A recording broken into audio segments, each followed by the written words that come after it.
அஸ்ஸலாமு அலைக்கும் and hello மக்களே. நேத்து அண்ணனின் எடிட்டிங் எனும் பஜனை வேலை முடிய சுமார் நள்ளிரவு 1 மணி. அதன் விளைச்சல் எழுமினது 6:30. இருந்தாலும் தொழுந்தேன், ஆனா அக்கௌண்ட்ல சேருமோ தெரியாது. காலை கடமையெல்லாம் ஒவ்வொன்றா முடிச்சுட்டு பிரஷ் பண்ணிட்டேன் மக்களே. வீடியோ எடுக்க தான் மறந்துட்டேன்.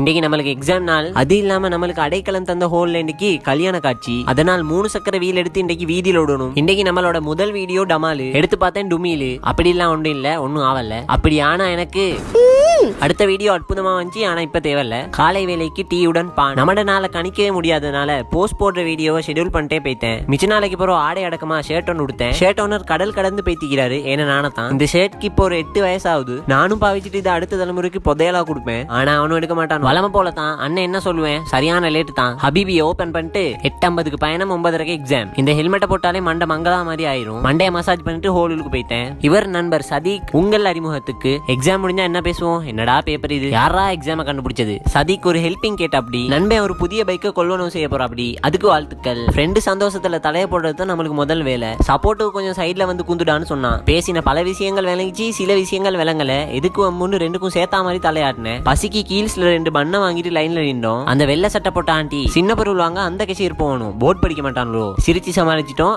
ஆனாலும் டைம் வேஸ்ட். மீண்டும் ஒரு நண்பரை சந்திக்க வண்டியை முறுக்கிட்டு போனோம். மக்களே, இந்த பாதையை நம்ம சுதந்திர ஸ்ரீலங்கா பாதையில ஒரு பாகமா சேர்க்கலாம். இந்த ரோட்டை தாண்டி கேம்பஸ் வரதுக்கு அவனுக்கு சரிண்டா ஒரு அவார்டே கொடுக்கணும். ஏண்டா அவ்வளவு தூரம். இவர் தான் நம்ம தேசான். வந்த எங்களை தின்னுடான்னு சொன்னா. ஆனா நாங்க டெசர்ட்டை மட்டும் நக்கிட்டு வந்துட்டோம். இவனும் 2 பேரும் என்ன விட பாசத்துலயும் ஒசரத்துலயும் கொஞ்சம் கூட தான். டெசர்ட்டை நக்க அந்த நண்பருக்கு நன்றி சொல்லிட்டு வீடு திரும்பினேன். இந்த வீடியோ எடுக்க போகல சரியான வாக்கியம் கொஞ்சம் வாயில வந்துச்சு. ஆனா இப்ப என்னன்னு மறந்துட்டேன். மறக்கிறது நம்மளுக்கு புதுசா. வீட்டுக்கு வந்தோடனே எனக்கு டிப்ரெஷன் சுவிட்ச் ஆன் ஆயிடுச்சு. சோறுவானா தண்ணியுவானா ஒரே படு. எலும்பி பார்த்தா மண்டைக்குள்ள கொயின்னு சத்தம். ஏடா தூங்கினோன்னு ஆயிடுச்சு. மாலை நேரத்தில் நண்பர் நண்டுக்கு மம்மம் போட்டேன். வீடியோ எடுக்கும் போது தின்ட்டாப்படி. நம்மள மாதிரியே அவசரம். மண்டைக்குள்ள மாவிடிக்கிற மாதிரியே சத்தம். மாவை கொட்ட ஒரு எல்போ லெவல் ஹெட் ஸ்டாண்ட போட்டேன். மாவெல்லாம் கொட்டினோடனே மகிழ்ச்சி ஆயிட்டேன். நாளைக்கும் கேம்பஸ் போவதுக்கான வேலையெல்லாம் பாய விரிச்சு செஞ்சு முடிச்சுட்டு இரவு வேலை. இந்த மீண்ட பேர் கலாபரையோ கபரகோயாவோ.